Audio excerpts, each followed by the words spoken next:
राजा बूढ़ा और बुद्धिमान था।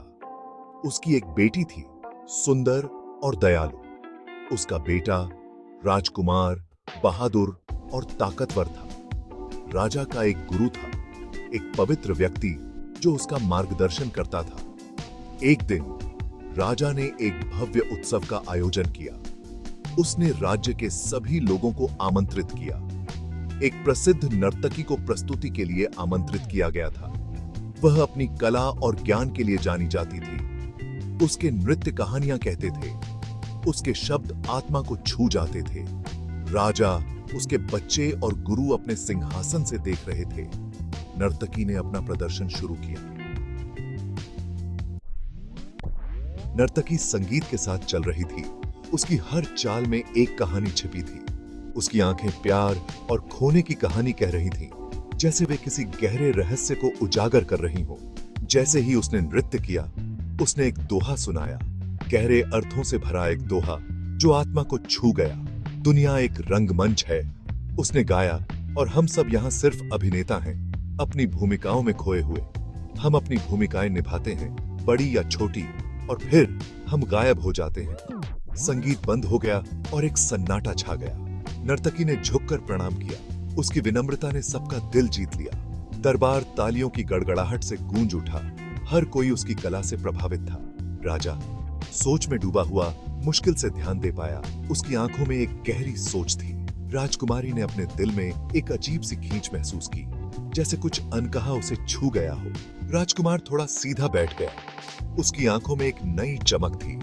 हालांकि गुरु सबसे अधिक प्रभावित हुए। उनकी आंखों में संतोष और गर्व था। राजा ने नर्तकी के शब्दों के बारे में सोचा। क्या जीवन सचमुच एक नाटक था? राजकुमारी ने अपने शाही जीवन से बढ़कर कुछ पाने की चाहत महसूस की। राजकुमार ने एक नई जिम्मेदारी महसूस की। वह केवल एक राजकुमार नहीं था, बल्कि दुनिया के मंच पर एक अभिनेता था। हालांकि गुरु को अपराध बोध का अनुभव हुआ। उन्होंने अपना जीवन आत्मज्ञान की तलाश में बिताया था। उन्होंने सांसारिक चीजों से वैराग्य का उपदेश दिया। फिर भी वह यहां राजा के वैभव का आनंद ले रहा था। दोहे ने उसके पाखंड को उजागर कर दिया था। वह उन अभिनेताओं से अलग नहीं था जिनका वह तिरस्कार करता था। भाग 4, परिवर्तन, दोहे की शक्ति। यह अध्याय हमें दिखाता है कि कैसे एक साधारण दोहा जीवन को बदल सकता है। अगले दिन गुरु ने राजा से संपर्क किया। उन्होंने विनम्रता से अपनी बात रखी।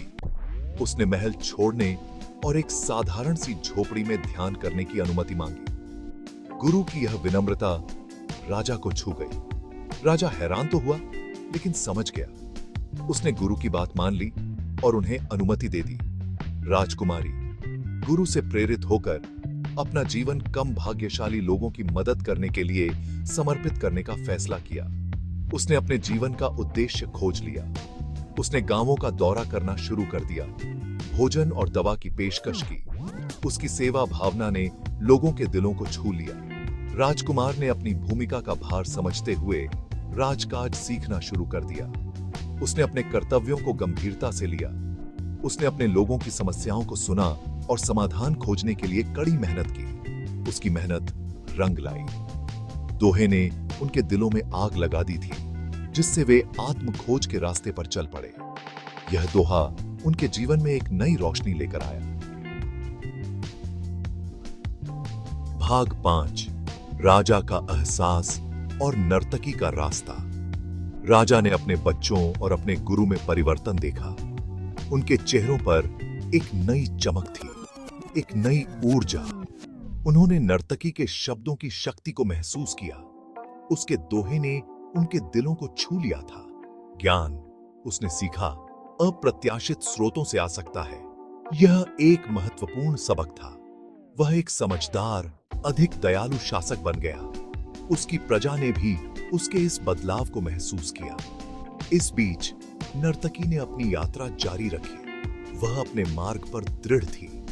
वह इस बात से अनजान थी कि उसके दोहे का क्या प्रभाव पड़ा है, लेकिन उसके भीतर कुछ बदल गया था। हालांकि उसने अपने भीतर एक बदलाव महसूस किया। यह एक गहरा और स्थायी परिवर्तन था। महल के अनुभव ने उसे उसके असली बुलावे की ओर धकेल दिया था। वह अब एक नई दिशा में बढ़ रही थी।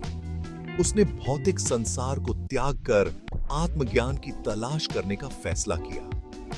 यह एक साहसिक कदम था। दोहे ने न केवल महल में जीवन को बदल दिया था, बल्कि नर्तकी को भी उसके अपने आध्यात्मिक पथ पर स्थापित कर दिया था। उसकी यात्रा अब एक नई दिशा में थी।